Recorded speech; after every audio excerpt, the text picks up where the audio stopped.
کائنات کے ہر گوشے میں، ہر کونے میں عزادار بھی بستے ہیں ذکر اہل بیت کا۔ جہاں تک کائنات ہے، ہم نہیں جانتے کہ کہاں کہاں تک کائنات ہے، کیونکہ بے شمار کہکشائیں ہیں، کہکشاؤں میں الگ دنیا بستی ہے، سیارے ہیں، ستارے ہیں، ان میں الگ دنیا بستی ہے، ہم نہیں جانتے۔ 18,000 جنس ہے جو ذکر اہل بیت کرتی ہے، عزاداری مظلوم کربلا کرتی ہے۔ تو دنیا کے ہر کونے میں بھی عزاداری، کائنات کے ہر کونے میں بھی عزاداری۔ کوئی ایسی جگہ، کوئی ایسا نگر، کوئی ایسا قصبہ، کوئی ایسا شہر نہیں جہاں عزاداری مظلوم کربلا نہ ہو۔ لیکن ایک جگہ ہے جہاں پہ نہ عزادار ہے، نہ مظلوم کربلا کی عزاداری ہے، نہ ذکر اہل بیت ہے۔ ایک ایسی جگہ ہے، آپ حیران ہو رہے ہیں کہ ایسی جگہ کون سی؟ تو میں بتاتا ہوں، اس جگہ کا نام، اس علاقے کا نام جہنم ہے، جہاں نہ عزادار ہے، نہ ذکر اہل بیت، کیونکہ جہنم جگہ ہے ظالموں، دشمنان اہل بیت، ورنہ پوری کائنات کے گوشے گوشے میں ذکر اہل بیت بھی ہوتا ہے اور عزاداری مظلوم کربلا بھی ہوتا ہے۔ اپنی زبانوں کو معطر کریں صلوات سے۔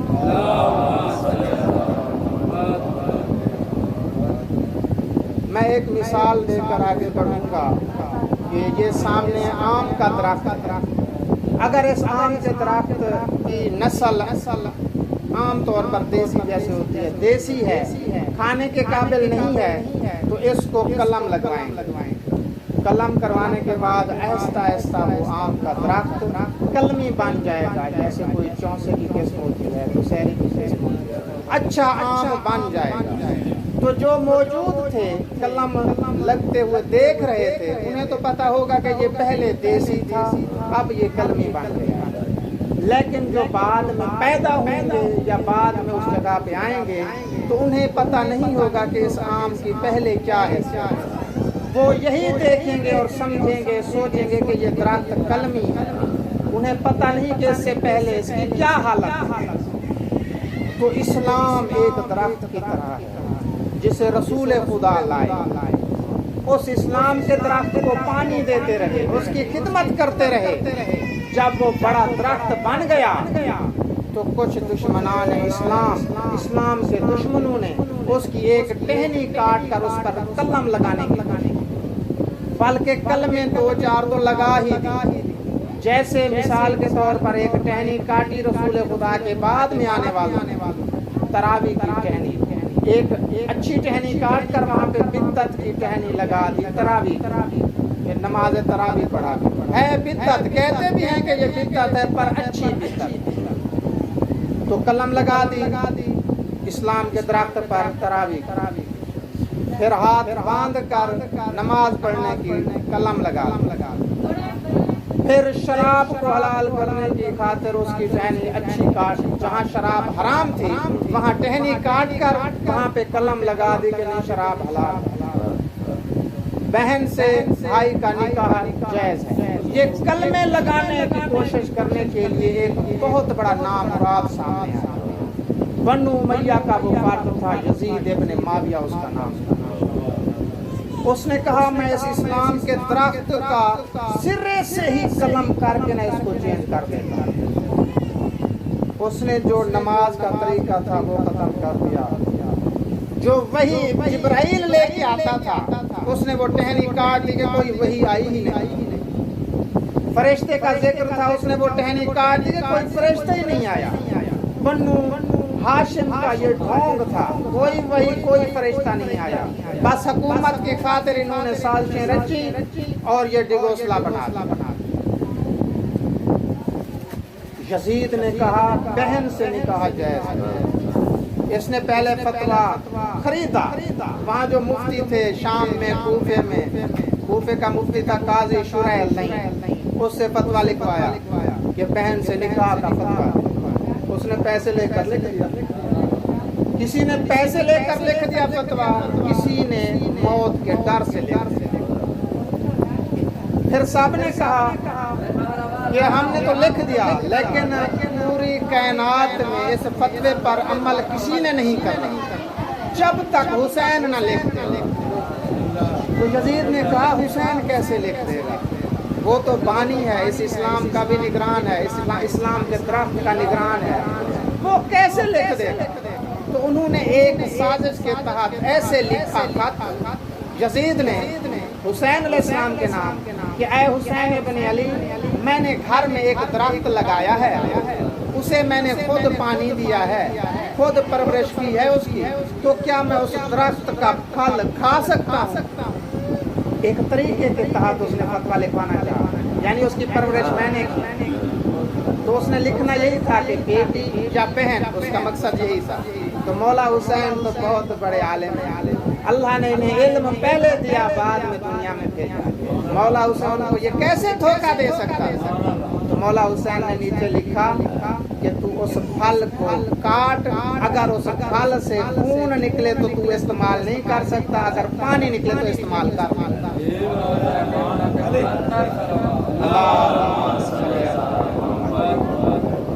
تو یزید ناکام ہوا اس سازش، پھر اس نے بیعت لگا، بہانہ تھا، اسے پتہ تھا کہ میری بیعت مولا حسین نہیں کر سکتا، تو اس اسلام کے درخت پر بے شمار کلمے لگا دی یزید۔ تو کسی کی ہمت نہ ہوئی، کسی کی ہمت بھی نہ ہوئی کہ یزید کو روک سکتا اور اسلام کے اس درخت کی حفاظت کر سکتا، کہ اسلام کے درخت کی حفاظت کرے۔ اس پر گندی گندی بدعتوں کی کلمے لگ رہی، بعد میں آنے والوں کو پتہ بھی نہیں چلنا کہ اسلام کیسا ہے، بعد میں آنے والوں کو بس یہی پتہ چلنا ہے کہ ٹھیک ہے بہن سے بھائی کا نکاح بھی جائز ہے، بیٹی سے بھی جائز ہے، کچھ بھی کرتے رہو، شراب بھی حلال ہے، جوا بھی حلال ہے، بعد میں آنے والوں کو کیا پتہ چلنا ہے۔ اس نے اسلام کو بگاڑنے کی پوری کوشش کی۔ پھر مدینے سے حسین ابن علی کھڑے، انہوں نے کہا کہ اس درخت کی حفاظت پہلے میرے نانا کرتے تھے، پھر میرے بابا علی کرتے تھے، پھر میرے بھائی حسن کرتے تھے، اب میں اس کی حفاظت کروں گا، اسلام کے اس درخت کی حفاظت میں اپنی جان دے کر کروں گا۔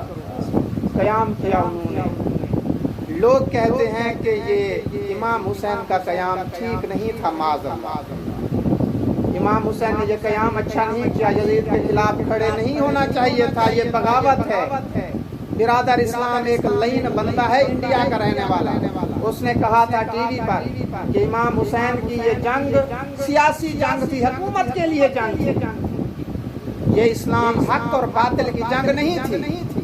اس خبیث نے مولا حسین کی ذات پر حملہ نہیں کیا، بلکہ اس نے رسول خدا پر حملہ کیا، کیونکہ مولا حسین تو رسول خدا کی گود میں پلے بڑے، اور مولا حسین فرماتے ہیں کہ میں نے پہلے 6 ماہ اپنی خوراک، پہلے 6 مہینے جو ہوتے ہیں اپنے نانا کی زبان چوس کر حاصل کرا، اور رسول نے فرمایا ہر کوئی اس حدیث مبارکہ کو مانتا ہے کہ حسین منی و انا من الحسین، حسین مجھ سے میں حسین سے، ہر بندہ اس حدیث کو مانتا ہے۔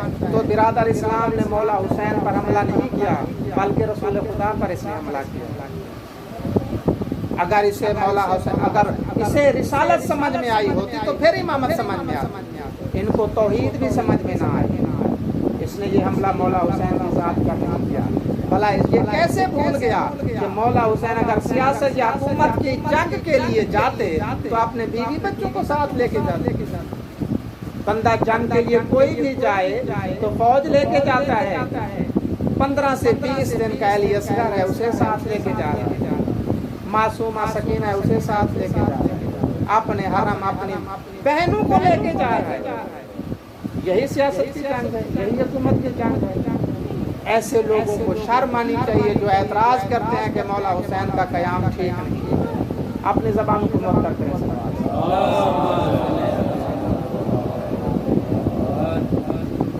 اگر یہ لوگ جو اعتراض کرتے ہیں قیام مولا حسین کا، اگر یہ اس آیت مبارکہ کو مان لیتے جو سورہ شورا میں ہے، رسول خدا کو اللہ نے فرمایا کہ اے رسول، یہ جو لوگ آپ سے کہتے ہیں نا آ کے بار بار کہ ہم سے اجر رسالت مانگ، آپ نے رسالت کا بہت بڑا کام کیا، ہمارے لیے بہت محنت کی ہے، ہمیں اسلام جیسا بہترین دین دیا، ہمیں جہنم سے بچا کر جنت کی طرف لے جا رہے ہو، ہم سے کچھ مانگو، ہم سے کچھ اجر مانگو۔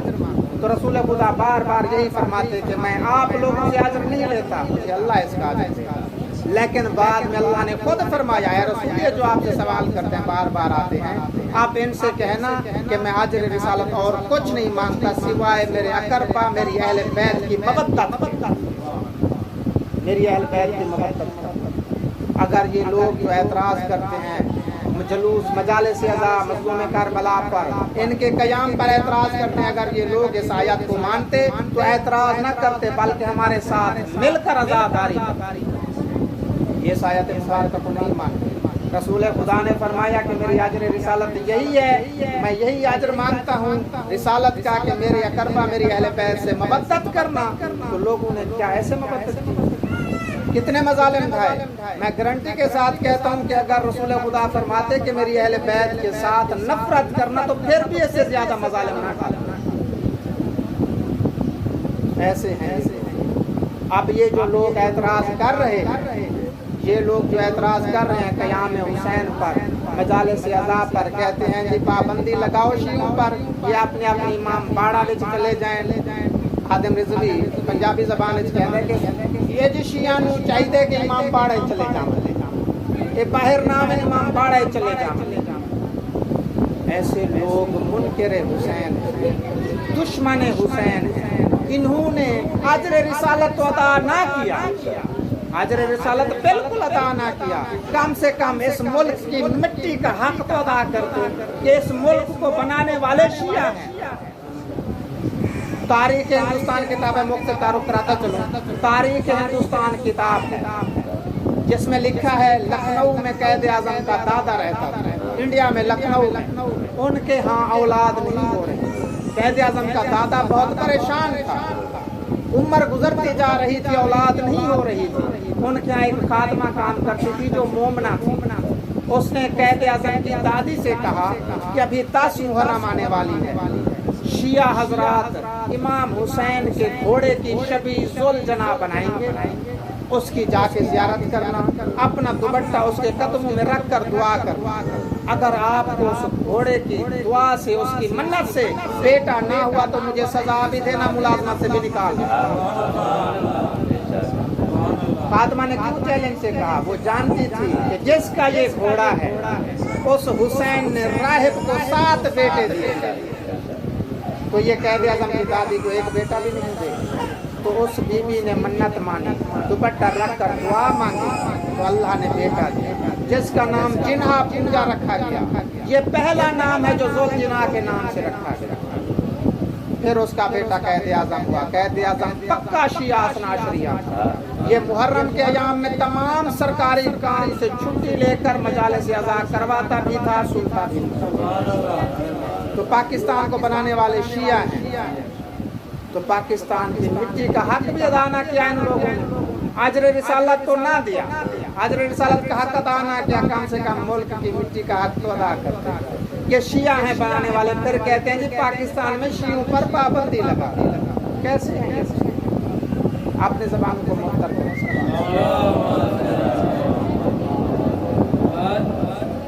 آج 9 محرم ہے، 9 محرم صحابہ امام حسین علیہ السلام کا دن اور رات۔ کتنے پیارے صحابہ سے مولا حسین کہ ایک دوسرے کو کہتے کہ پہلے میں قربان ہوں گا حسین، دوسرا کہتا نہیں تو نہیں میں جاؤں گا، مہربانی کرنا مجھے جانے دے۔ کتنے پیارے صحابہ، یہی بحث و مباحثہ کرتے۔ جب رات ہوئی تو مولا حسین نے تمام صحابہ کو بلایا، جمع کیا اور فرمایا کہ اے میرے صحابیو، یہاں تک آ گئے ہو کافی ہے، میرا ساتھ دیا ہے، یہاں تک آ گئے ہو کافی ہے، آپ لوگوں کی جنت کا ضامن ہوں، میں جنت کا سردار ہوں، آپ لوگوں کی جنت کا ضامن ہوں، جس نے گھر جانا ہے چلے جاؤ، جنت بھی دوں گا، آپ اجازت بھی دے رہا ہوں، چلے جاؤ۔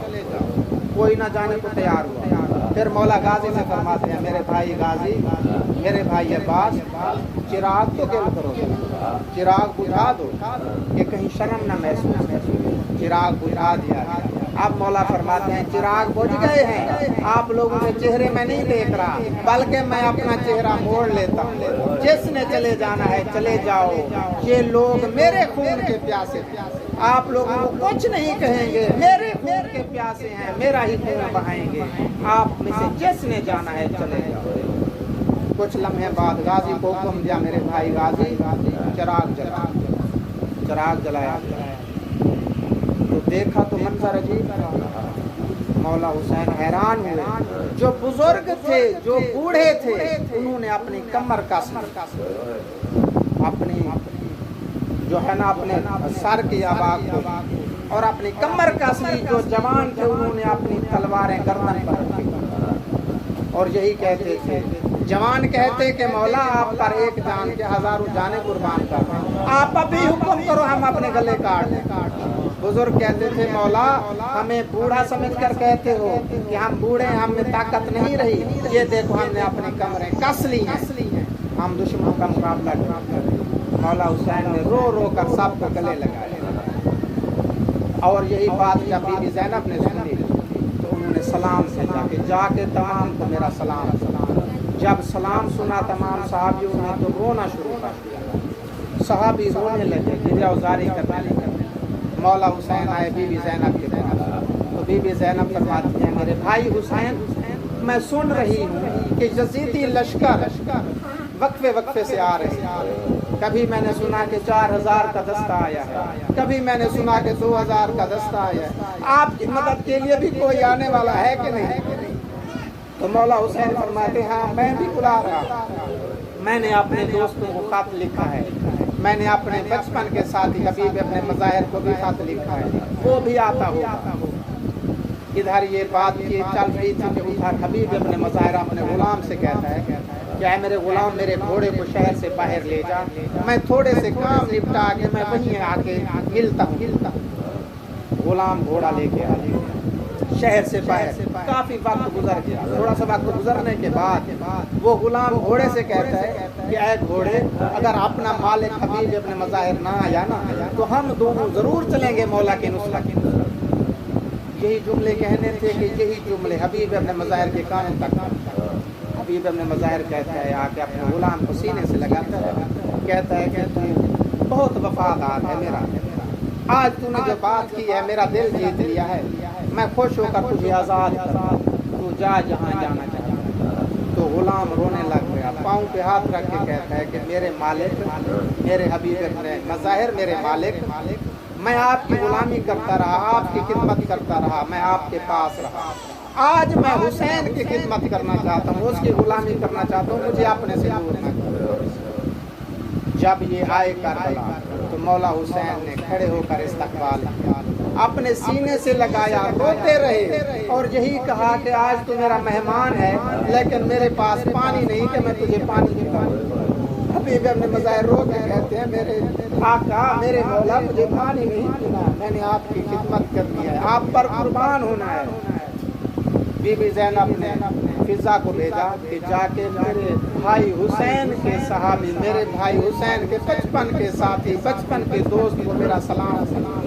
حبیب نے جب سلام سنا تو گریہ وزاری کرنا شروع کر دی، اتنی غربت آ گئی کیا سیاحزادی مجھے سلام بھیج رہی ہے مدد کرنے پر۔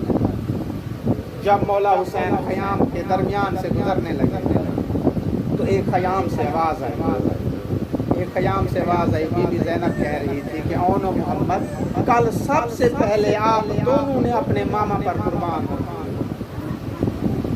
یہ بات سن کر مولا حسین خوب روئے۔ جب آگے بڑھے تو ایک اور خیمے سے آواز آئی، بی بی ام فروا اپنے بیٹے قاسم سے کہہ رہی تھی کہ بیٹا قاسم، اپنے باپ کی وصیت کے مطابق تو سب سے پہلے قربان ہونا اپنے چاچا پر، کہ شاید علی اکبر بچ جائے، شاید علی اصغر بچ جائے، تو سب سے پہلے قربان ہونا۔ تو مولا حسین بی بی ام فروا سے فرماتے ہیں میری بھابھی ام فروا، آپ کے بیٹے کی قربانی سب سے افضل ہے۔ مولا حسین رو کے آگے بڑھے تو ایک اور خیمے سے آواز آئی، ایک ماں ہے جو گہوارے میں سوئے ہوئے اپنے معصوم بچے سے کہہ رہی ہے کہ کاش تو بڑا ہوتا اور میں تجھے مولا حسین پر قربان کر پاتا۔ مولا حسین اس خیمے کے اندر داخل ہوئے، جا کے کہتے ہیں رباب، میری بیوی رباب، تیرا یہ بیٹا علی اصغر، اس کی قربانی تو سب سے افضل ہونے والی ہے، یہ بھی مجھ پر قربان ہوگا۔ تو بیوی رباب خوش ہوئی کہ شکر ہے کہ میرا یہ معصوم بچہ بھی مولا پر قربان ہونے والا ہے۔